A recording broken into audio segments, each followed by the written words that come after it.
that they have, I marked it for us so I could show you. No. Why are you torturing me? Hello, my name is L.A. Barnes. I'm a writer and a librarian, and today I'd like to recommend a group of books that I'm calling the Odds and Ends Christmas Gifts. I've mentioned this in, I think, at least one of these other videos, but one of the reasons I'm choosing the items for Christmas gifts that I'm choosing is because I think they make really good presentations.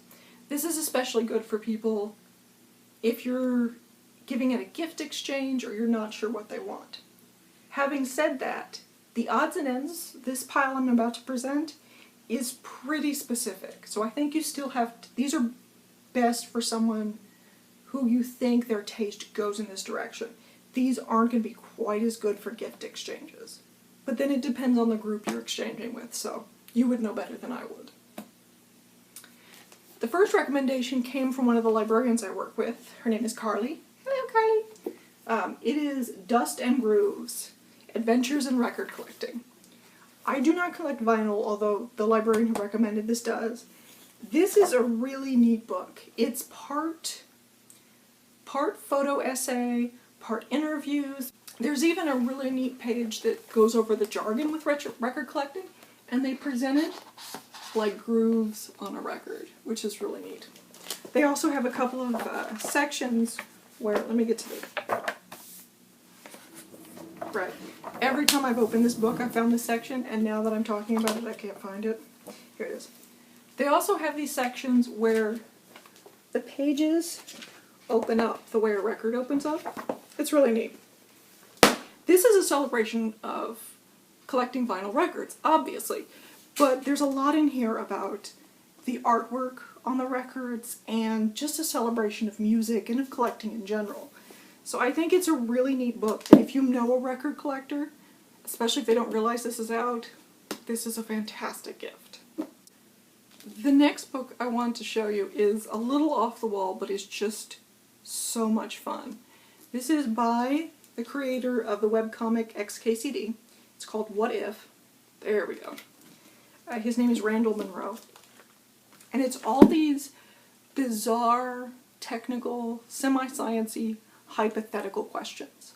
Like, how dangerous would it be to swim in a pool if there were nuclear warheads in the pool? Because they actually store, I guess, nuclear warheads in water.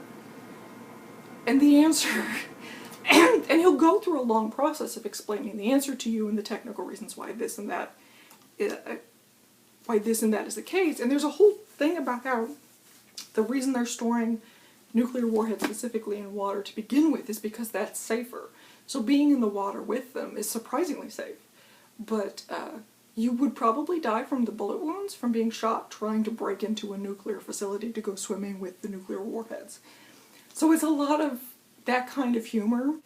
This ends up being not only an oddball suggestion, but probably a good gift for an oddball in your life. My next suggestion is almost a stocking stuffer, because it's this cute little book about how we will live on Mars. And it's all this technical sciencey stuff about how we can send human beings to Mars and allow them to live there.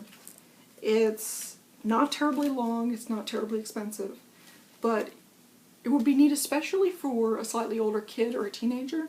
I think this is a good gift. My last suggestion is something that I started seeing everywhere in every bookstore. And we've even used it for programs at the library. And by we, I mean someone else entirely. And it went over well. Not me. But it's these adult coloring books. They're really cool looking, if you look at them. And it's supposed to be very relaxing and very meditative. I will say, though, one of the reasons I wanted to mention these is because I bought one and I kind of didn't like it, and then I bought a couple other ones and I want to try those because I think they might work better. I bought this one at Michael's, and it's a very pretty book and it's a very nice book, but the way they've drawn it is very literal, and that kind of doesn't work for this meditative coloring you're supposed to be doing.